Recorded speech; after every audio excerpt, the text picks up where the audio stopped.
What if that single decision, made from desperation and a father's love, changed the fate of the Seven Kingdoms forever? What if Ned Stark forced Sansa to marry Renly Baratheon? This isn't just a shift in alliances, it's a political earthquake. And trust me, the ripple effects, they're going to burn hotter than dragonfire. So let's dive into the chaos. The cold winds of King's Landing did not touch Eddard Stark, the way they once did in Winterfell. Here, beneath the golden lions and the smiling vipers of court, everything felt like a blade pressed against his back. The moment Robert died, Ned knew he had run out of time, and that letter, that cursed letter naming Stannis the true heir. He had sent it already. He couldn't take it back, but Littlefinger had warned him, hadn't he? Power lies where men believe it lies. And right now the power didn't lie with Stannis. It lay with Renly Baratheon, Robert's charming, smiling, beloved younger brother. A man with gold cloaks in his pocket, knights singing his name and no legitimacy by law, but all the favor of the city behind him. Ned didn't trust Renly, but he didn't trust Littlefinger either. And trust. Trust had killed Jon Arryn. It would kill him too if he let it. That night, Ned sent for Sansa. She entered with red eyes and trembling hands, still clinging to the foolish dream that she would one day be queen, though now, in her mind, the crown belonged to Joffrey. Her sweet prince, her perfect lion, her illusion. Sansa, Ned said softly, but there was no warmth in his voice. You're going to marry Lord Renly Baratheon. She blinked once, twice. What? Her voice cracked like a child's. No, he's not. I love Joffrey. I'm betrothed. Enough. His voice was steel. Joffrey is no king. He is not Robert's son, and he will not be your husband. You're lying, she shrieked. He's a prince. He's my Sansa. His hands gripped hers now, firm and cold. If you do not do this, war will tear Westeros apart. The words meant nothing to her. War thrones? Politics?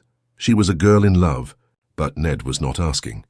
By the next sunrise, Lord Renly Baratheon was summoned to the Tower of the Hand. Pause. Wait, what? Ned Stark offering his daughter, his eldest daughter, to Renly Baratheon. This changes everything.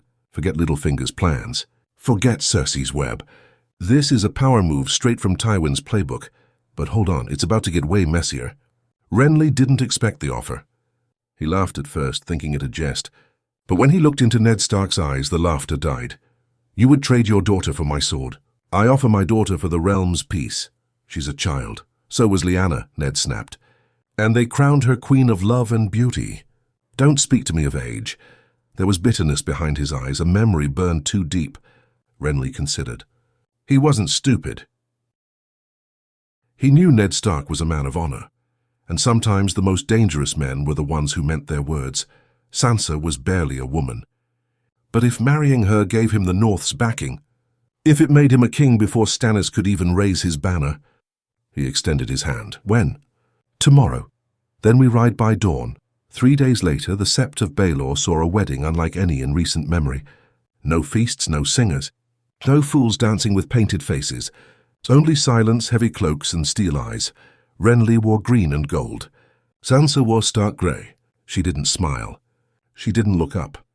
She was porcelain, and somewhere in the Red Keep, Cersei Lannister shattered a goblet against the wall. She had underestimated the wolf. You've just married the North, Sir Loras hissed to his brother later that night. And for what? A child bride and a dead man's promise? She is my queen now, Renly replied, his voice calm but sharp. And with her I have the Vale, the Riverlands, and Winterfell. What does Stannis have? Honor. Honor doesn't win thrones. Cut to the throne room. Joffrey's coronation was supposed to be a formality. Instead, the High Septon refused to place the crown on his head. The faith would not recognize the son of incest, no matter what the Queen Dowager whispered in their ears. Word had already spread. Ned Stark had declared Joffrey a bastard. The lords were whispering. And Renly. Renly was riding to Highgarden, not as a lord, as a king, with the Stark girl beside him. When Renly enters the Reach with Sansa Stark by his side, something shifts. Lady Olenna sees it first. She's a Stark, she muttered. Hey, bloody Stark. We don't need love, we need legitimacy, Renly laughed. Let Stannis have Dragonstone and his flames. I have the North. You have a hostage, I have a queen. That night, the bannermen of the Reach declared for King Renly Baratheon, and Queen Sansa of House Stark. The Green Lion had married the direwolf. Catelyn Stark received the Raven in River Run. She didn't know whether to weep or rage. Meanwhile, back in King's Landing, chaos erupted. Joffrey, crowned without the Sept's blessing, grew violent. He demanded Sansa return. He promised to take her back by force. He even struck his mother in court, blaming her for letting the wolf girl escape. Tyrion, just arrived from the Vale, found a city on the edge of rebellion. Gold cloaks were deserting. Varys had vanished. Littlefinger was suddenly silent. Renly's taken the girl, Tyrion asked. Bronn nodded. And the North backs him? Another nod. Tyrion sighed. Then we're already dead. But wait, what about Stannis? He'd already received Ned's letter. He had the truth, and now he had no allies. Storm's End declared for Renly. The Reach declared for Renly. Even Dawn remained silent. So what did Stannis do? He knelt in fire. And something answered, but that's a problem for another day. Right now the Seven Kingdoms stand at a crossroads. The boy king rules in King's Landing. The lawful brother prepares with fire and fury. And the youngest, Renly, sits crowned beside a girl who once dreamed of marrying Joffrey, and now may rule Westeros in spite of it. And Ned Stark. He had broken his honor, sold his daughter, gambled everything, but for once he might have just outplayed the game. And just like that, the Seven Kingdoms were no longer seven. They were fragments breaking apart faster than ravens could carry the news. Some whispered it started with a wedding. Others swore it began the moment Ned Stark named a bastard a king. But for those watching closely, the real war didn't begin with crowns or oaths. It began with fear, because Cersei Lannister was not the kind of woman who lost quietly. She sat in her chambers, wine untouched, face pale. Her son, Joffrey, raged in the halls, barking commands no one followed. The throne room sat cold, the Iron Throne itself more of a trap than a prize. And the Red Keep felt smaller with every hour. They've stolen her, Joffrey had said. Sansa was mine. She was a Stark, Cersei whispered. And Stark women are dangerous. Varys appeared behind her like smoke. Shall I send a message? Cersei didn't look at him. No, we send a sword. Meanwhile, in the south, Sansa Stark sat in a castle filled with roses, but her world was made of thorns. Highgarden was not like Winterfell. It smelled of perfume and honey wine, not pine and snow. The people smiled too much, spoke too softly. And her new husband? He was polite. Too polite. Renly Baratheon treated her like a guest, not a wife. He kissed her hand. He spoke of justice and the realm. He gave her gifts, but he never touched her. Not truly. And Sansa wasn't as blind as she had once been. Not anymore. She watched the way he looked at Loras, the way Loras watched her, with suspicion, as if she were a threat instead of a girl torn from home and dreams. Still, every night she wore the crown he'd placed on her head. Queen of the South, Lady of the Stormlands, Wolf of the Rose.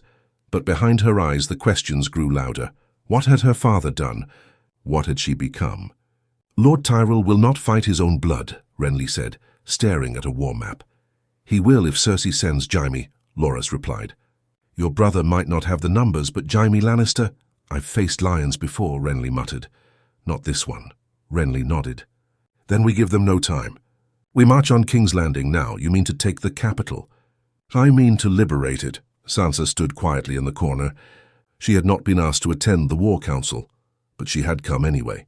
They let her stay now. After all, she was the queen. On paper, but her voice? Still nothing more than parchment. The march south was swift. Renly's army bloomed like wildfire. Tyrells, Florence, Fossaways, Tarleys. Every banner seemed to rise with him. Even the Riverlands, torn between Lannister and Stark, began to sway. Word is spreading, Brienne told Renly one night. They call you the Summer King. And her? Renly asked, nodding to Sansa, who rode behind them on a white mare. They call her the North Rose, Brienne said with a rare smile. The queen who broke Joffrey? Renly laughed. Not quite. That was her father. Pause, real quick. This is not the War of 5 Kings. This is a war of 2 kings. And 1 queen. And she might be more dangerous than either of them. Because what no one's seeing yet is what this pressure is doing to Sansa. And when she snaps, oh, it's going to be glorious, let's keep going. At the gates of King's Landing, the world waited to catch fire. Renly's forces arrived in full bloom, 20,000 strong. More than numbers, they brought morale, purpose. The gold cloaks, half paid and half fed, began opening the gates without orders. But Cersei Lannister would not surrender. She ordered wildfire placed along the city walls. She recalled every bannerman still loyal. She summoned Pycelle Qyburn and even whispered to Maester Luwin in Winterfell, promising him safety if he betrayed the North. And most of all, she sent ravens to Dragonstone to Stannis. "Your brother wears the crown of fools," Stannis muttered, reading the raven by candlelight. "And now the lioness begs the wolf to end him." Melisandre stepped from the shadows, her red eyes gleaming. "Let them burn each other. Then take what remains," Davos frowned. "This is a trap." "No," the Red Woman said. "This is destiny." On the third day outside the city, Renly made his move. Trumpets blared. Banners flapped. Sansa stood in armor lined with silver fur, more ceremonial than functional. But her presence mattered. She stood beside her husband as he spoke. "I come not as conqueror but as king," Renly declared. "The true king by right of favor, by law of lords, and by the will of the people." Cersei stood atop the gate, Joffrey snarling beside her. "You'll never have this city," she screamed. "You'll never have her back." Renly raised his sword. "I already have her, Queen Regent. And soon I will have justice." Then the gate opened. But it wasn't gold cloaks or Lannister knights stepping out, it was Jaime Lannister, and he was smiling. The clash was brutal. Renly's men surged forward. The Lannister defense crumbled under the weight. Fire spilled from the battlements. Wildfire exploded along the docks. But it wasn't enough. Jaime fought like a man with nothing to lose. And on the field, beneath a sky choked with ash and screams, Renly met him. Steel rang. Blades clashed. But Jaime was faster. He cut deep into Renly's thigh, then drove his sword up through his side. Her fatal blow. Sansa screamed. Loras lunged forward. Jaime was pulled back by Tywin's men, bloody but smirking. "Tell the world," he called. King's fall. Renly Baratheon died that day. On the grass. In her arms, Sansa didn't cry. Not at first. Not until later, when she was alone, when the army shattered, when the throne slipped away, again. But here's the twist. Instead of fleeing, instead of begging mercy from the Lannisters, Sansa stood in the war tent 2 nights later and said 7 words that silenced every lord in the Reach. "Renly named me his queen before death." They scoffed. Some laughed, but not Loras. He stepped forward, knelt before her and said, "Then the Reach kneels with you. You feel that? That chill? That's not winter. That's Sansa Stark becoming dangerous. Ned tried to protect her. Renly tried to use her now? She's done being used. The war tent no longer smelled like strategy.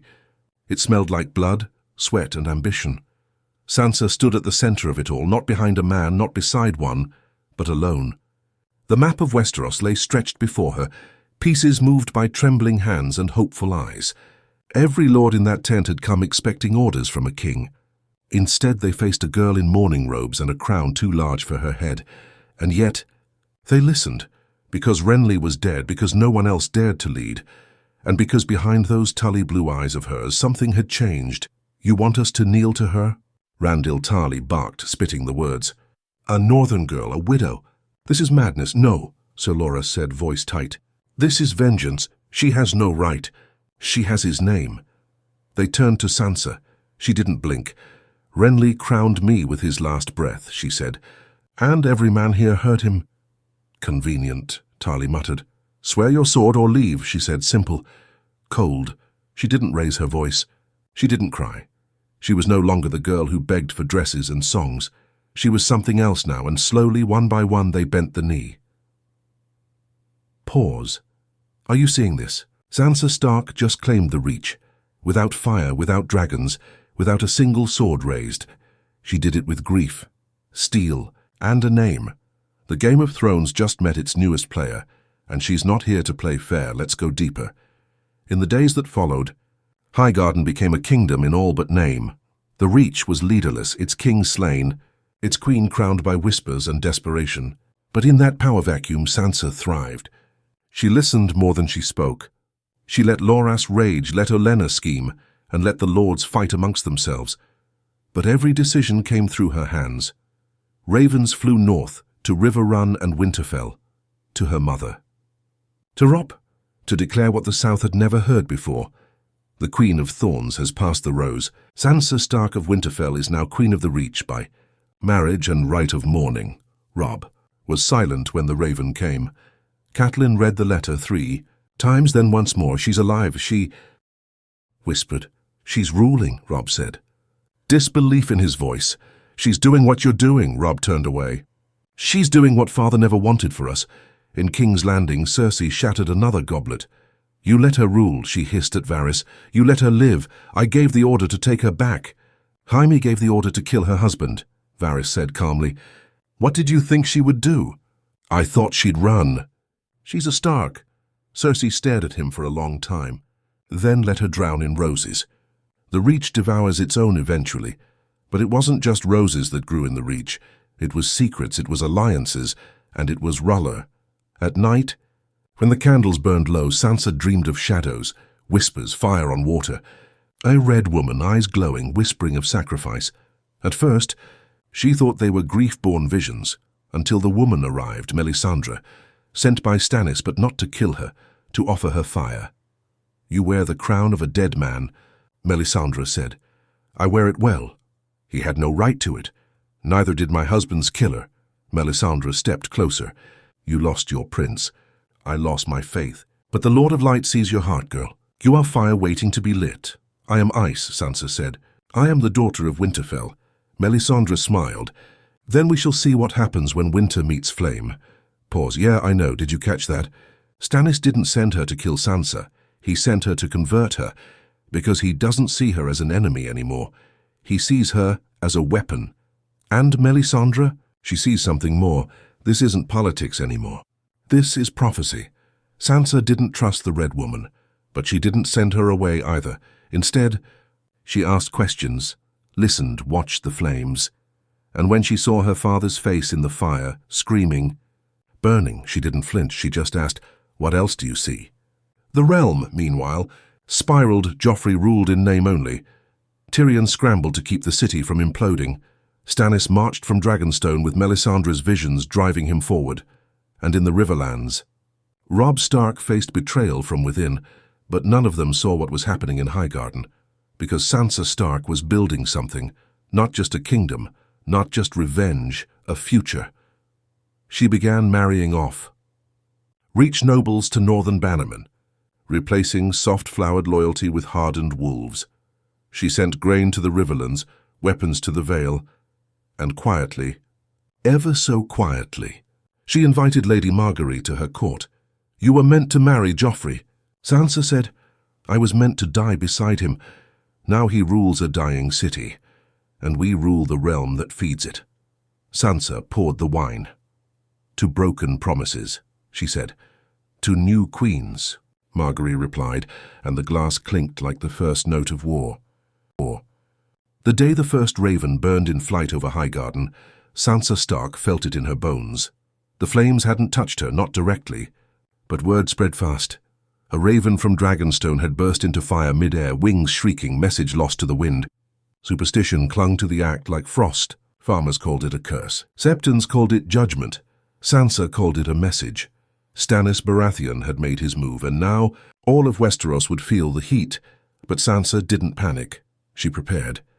The Reach was blooming again under her rule, not with poetry and flowers, but with grain shipments, armor-forging, disciplined levies. Loras trained the knights. Margaery soothed the nobles. Olenna sent spiders of her own into the shadows, trading secrets for silence. And at the center of it all, Sansa ruled with a calm that made even her enemies uneasy. She had learned something no queen before her had grasped so young. Fear keeps people loyal, but control? Control makes them need you. Cut to King's Landing. The city was starving, the Riverlands choked by war, the Reach held by Sansa, Dawn silent. Winterfell under Robb. Only the Westerlands supported Joffrey now, and gold doesn't fill bellies. Tyrion did what he could, bribed the merchants, threatened the bakers, promised safety no one believed. Meanwhile, Joffrey raged. He wanted to kill Loras Tyrell's entire family. He wanted to march on Highgarden himself. You'll get your head taken off before you get halfway to Bitterbridge, Tyrion warned. I'm the king. "Oh, you're a boy with a shiny chair." Joffrey slapped him. Tyrion didn't flinch. He just wiped the blood and walked away. He knew what was coming. The Queen of the Reach wasn't going to sit idle forever. Back in Highgarden, Margaery moved through the halls like a phantom. She wore white, the color of mourning. For Renly, they said. For the Reach. For her lost crown. But really, she wore it for power. Sansa watched her closely. "You don't mourn him," she said one night, after a feast ended in silence. Margaery didn't lie. "No. Do you mourn anything?" "I mourn what I could have had. But now I see what we will have." Sansa leaned forward. "You don't want to marry me too, do you?" That made Margaery laugh. "No, I want something better." "And what's that?" "To be beside the woman who wins." And Sansa was winning. Every raven sent from Highgarden now bore her seal. Queen Regent of the South, Wardness of the Reach, Widow of Renly, Voice of the North. Robb hadn't responded to her letters, but he hadn't condemned her either. That was enough, and when news came that Stannis had taken Storm's End without bloodshed, his brother's former keep now flying his banner, Sansa simply poured wine and watched the Hir, firelight dance across her fingertips. Dummy tea. Gods were playing their games again, but this time she was one of the pieces they couldn't predict. Then came the dragons. The first sighting was from a fishing village near the narrow sea, a black shadow, wings wider than ships, flying fast and low. Then another, and another, 3 dragons and a woman riding them. Daenerys Stormborn had landed, not in King's Landing, not in Dragonstone, but in Dorne.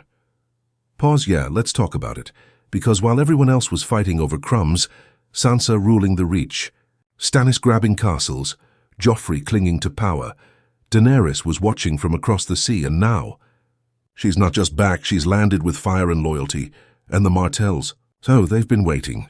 Oberyn Martell stood beside her when she walked barefoot into Sunspear's throne room. "Westeros is bleeding," he said. "Time to offer a cure." "A cure?" Dany asked, "or poison?" Depending on who drinks it. The Dornish lords bent the knee. They didn't care about Stannis. They hated the Lannisters. And Renly was dead. But a Targaryen girl with dragons, that was new blood. And Dorne always loved to gamble. Back in Highgarden, Sansa heard the news with a quiet dread. "A Targaryen?" Loras asked. "With dragons," Margaery added. Sansa stood still, then turned to the map, dragged a silver knife across it from Dorne to King's Landing. "She's not here yet," she said, "and if she's smart, she won't be for a while." "You don't fear her?" Margaery asked. "I fear what she could do, not who she is." But privately, Sansa began writing again, this time not to Robb, to Tyrion. "You once told me the only safe way to play this game is to play it better than anyone else. I'm playing now." "Are you?" She sealed it with wax and her new sigil, the rose-wrapped direwolf. If anyone could sow chaos in King's Landing from the inside, it was him. And she needed chaos because chaos was hers to control now. That chaos came faster than she expected because Stannis had marched again, this time toward the capital and the city. Still reeling from hunger and riots, was wide open. Tyrion did his best to prepare the wildfire traps. Cersei made plans to poison Tommen if the gates fell. Joffrey just screamed, but none of them saw what was coming. Because the night before Stannis' army reached the capital, Sansa's ships landed at the Blackwater. She didn't bring many soldiers, she didn't need to. She brought grain, clean water, medicines, and a message: "I am not your queen, but I am the daughter of one of your protectors. And I remember this city." The people listened. They remembered her tears, her screams, her captivity, and when the first flames of Stannis' assault lit the sky, they opened the gates for her. Not for Stannis, not for Joffrey, but for Sansa Stark. Wait, hold. Up she just walked into King's Landing, without an army, without a siege, without a single drop of blood, and the city welcomed her. You feel that? That's what happens when you mix northern trauma with southern patience, and Stark cunning with Tyrell strategy. Sansa didn't just survive the game, she rewrote it. So what now? The city is in turmoil. Joffrey's missing. Cersei's locked in the Red Keep. Stannis is watching from a distance, unsure if he's won or lost.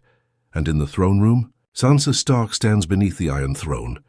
And doesn't sit, not yet, not yet. The Iron Throne loomed above her, jagged and cruel, its forged blades gleaming in the dying light of the Red Keep.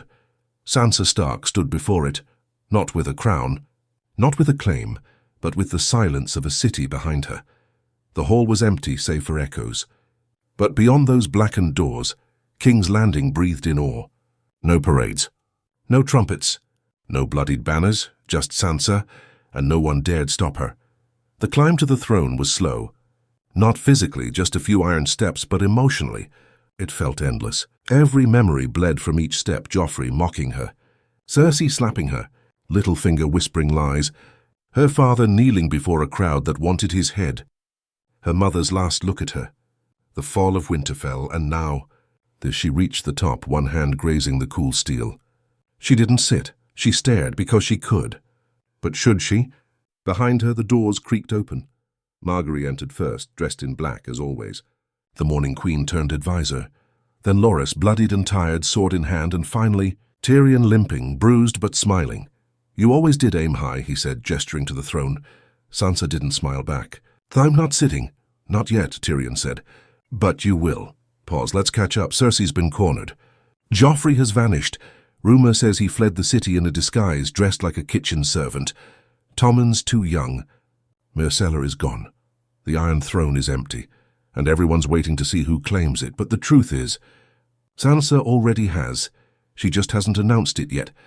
Let's get to the firestorm." Stannis was furious. His army had circled the city, expecting a siege, expecting blood. But when they reached the gates, the people jeered.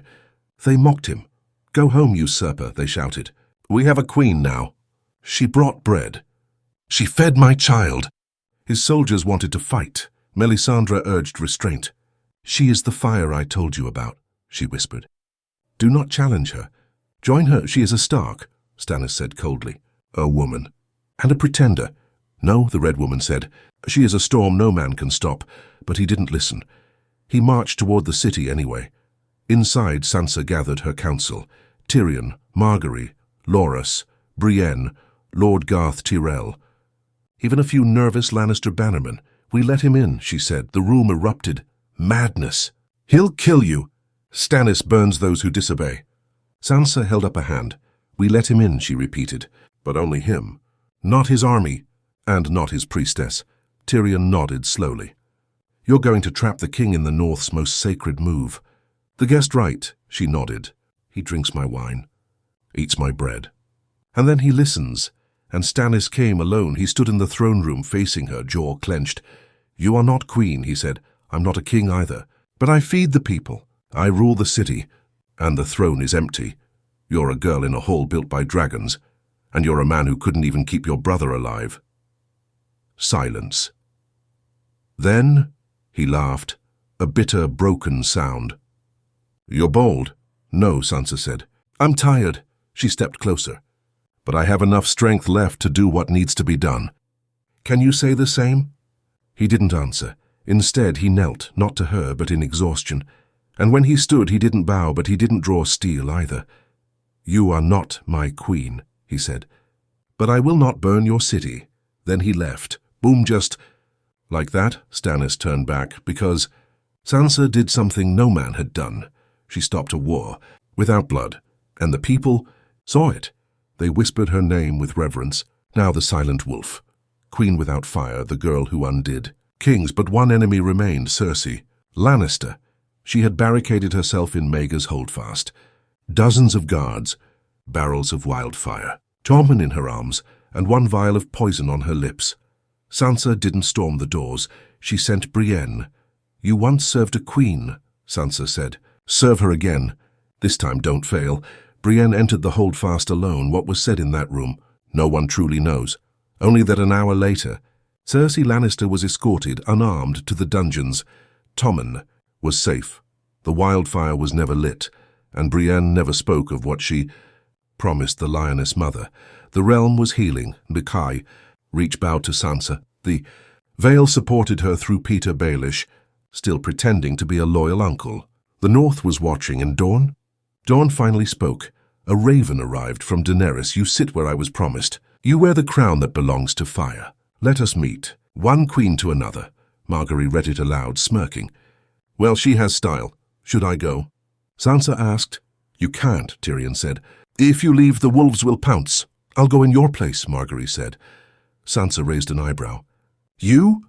We were both widows of would-be kings. We both survived men who thought they could rule us. Maybe we have more in common than you think. Sansa thought about it, then nodded. Take Brienne. And so, Margaery left, to meet fire with Rose back in the capital. A decision had to be made. Tyrion asked her simply over wine, one night on the balcony, "Why don't you take the throne already?" Sansa stared at the stars. "Because the moment I sit there," she said, "the game begins again. And this time everyone plays to kill. You already play." "Yes," she said, "but from the shadows. Let them think I'm waiting. And if Dany marches north?" Sansa sipped her wine. "Then we find out if dragons burn wolves. Then we find out if dragons burn wolves." Snow fell gently over Winterfell, each flake a whisper from the gods, a memory, a warning. Robb Stark stood atop the battlements, eyes fixed on the sky. The message had come wrapped in rose-scented parchment, sealed with a direwolf surrounded by thorns. It was her seal. His sister's Queen Sansa of the Reach, ruler of the South, savior of King's Landing. The words in the letter were formal, measured, strategic. But between every line he could hear her voice, that quiet, stubborn fire. Not the girl who left for King's Landing. No, this was someone else, someone sharp, and Robb didn't know whether to feel pride or fear. "I think she's gone mad," Lord Karstark muttered as the lords gathered in the great hall, crowning herself in the Reach, dining with Lannisters, writing to Tyrion Lannister of all people. "She's kept the realm from burning," Lady Mage Mormont snapped. "What have you done besides complain and bleed?" "She's alone," Great John Umber growled. "A girl wrapped in silken thorns. And you want us to call her our queen?" "No," Robb said, silencing the room. "She hasn't asked that." He held the letter in the air. "She's asking us to choose." Pause. "Let's be real. This is where it all could crack. The South already calls Sansa queen. The Reach bows to her. The Vale listens. The capital is hers in all but name, but the North, it doesn't bend. Not even for its own blood. Let's keep going." Bran sat by the hearth, eyes distant. "She's changed," Robb said. Bran didn't blink. "So have you. She's playing their game. She's writing to Tyrion, hosting Tyrells, holding court like a southern queen. She's surviving." Robb stared into the flames. "What would father say?" Bran didn't answer for a long time. Finally he whispered, "He'd say the lone wolf dies, but the pack survives." Far away in the Vale, Petyr Baelish smiled at the chaos he could no longer control. He had once thought Sansa would be his. His student, his weapon, his queen. But now she'd become something far more dangerous. She didn't need him anymore, and he hated her for it. Back in King's Landing, Sansa moved through the Red Keep like a ghost who had returned to claim what once devoured her. She didn't wear gold. She didn't sit on the Iron Throne. She wore silver and black, and she ruled from the council chamber, not the dais. Ravens flew from her desk every hour, to the north, to Dorne, to Essos, to Daenerys. Targaryen. Margaery had returned from Sunspear 2 days prior, her face unreadable. "She's beautiful," she told Sansa, "and terrifying." "Is she coming?" "She doesn't need to." "What does she want?" Margaery poured wine. "She wants what you already have. The people. The story." The moment Sansa looked away. "Then we're at war." Margaery shook her head. "No, not yet." "Then what?" "She's watching. And waiting. Just like you." Meanwhile, in the ashes of the West, another raven arrived. Tywin Lannister was dead. Heart failure. Or poison. The truth didn't matter. What mattered was this. The Lions had no head now, and that meant the Starks weren't just survivors anymore, they were contenders. Tyrion stood by the broken moon door in the Eyrie. He had travelled there to rally old allies. Secure paths through the mountains. But mostly, to think he still wore no sigil, claimed no house, but he carried Sansa's letters like sacred scripture. "She's more dangerous than Cersei ever was," he told Podrick. "She's trying to save the realm." "And she might do it," Tyrion whispered. "But the realm may not survive her saving." At Dragonstone, Stannis burned another man alive. The flames roared, Melisandre chanted, and in the flicker of the fire she saw it again, a wolf, crowned in thorns, sitting on a throne of stone and snow. "This is her war now," she told Stannis. "She is not Azor Ahai," he muttered. "No, she's not the chosen one." Melisandre said, "She's the end of chosen ones." And then came the storm, not from the sky, from the north, Robbie. Stark rode with 20,000. Men to the neck, not to fight, not to kneel, but to meet. Sansa greeted him at the ruins of Harrenhal, the last place their family had stood together in peace. Now, only two remained. Brother, sister. Wolf, wolf. They didn't embrace at first. They stood apart, measured, changed. I thought you'd be queen by now, Robb said. I thought you'd be dead, Sansa replied. He smirked. She didn't. Inside the broken hall, they spoke long into the night, of battles lost, of names forgotten, of futures impossible. You married Renly, Robb said. I was forced to, she answered. You took the reach. They gave it to me. You rule the capital. I serve the people. You write to Tyrion. Trust him more than I trust you. Silence, then he laughed. You always were colder than you looked, she finally smiled. And you were always warmer than you wanted to be. And then he asked the question, the one that had been haunting both of them for months. Are you coming home? Sansa looked past him, out the shattered windows of Harrenhal, to the north, to snow, to ghosts, to wolves. No, she said, I am home, and there it is. She's not going back, not to Winterfell, not to childhood, not to dreams of princes. Sansa Stark is done running. She's chosen the throne, even if she never sits on it, even if it costs her everything. In the days that followed, the realm reshaped around her. Robb returned north, not as a king, but as warden. His crown given up, his loyalty pledged, Tyrion became hand again. This time to a queen he could believe in. Margaery held the south. Brienne led the Kingsguard. Loras rode again, and Sansa. She ruled, not with fire, not with fear, but with the weight of every mistake carved into her bones. Daenerys never marched, not then, because she knew something even dragons understood. You don't challenge a wolf when it's already bleeding. You wait until it starts to heal, and then you strike. But that's another story. This one ends not with a crown, but with a girl who should have died, a girl who loved. Songs and princes, a girl who became something, more, not just a survivor, not just a player, a queen of thorns, of wolves, of whispers, of the realm itself. Whispers of the realm itself.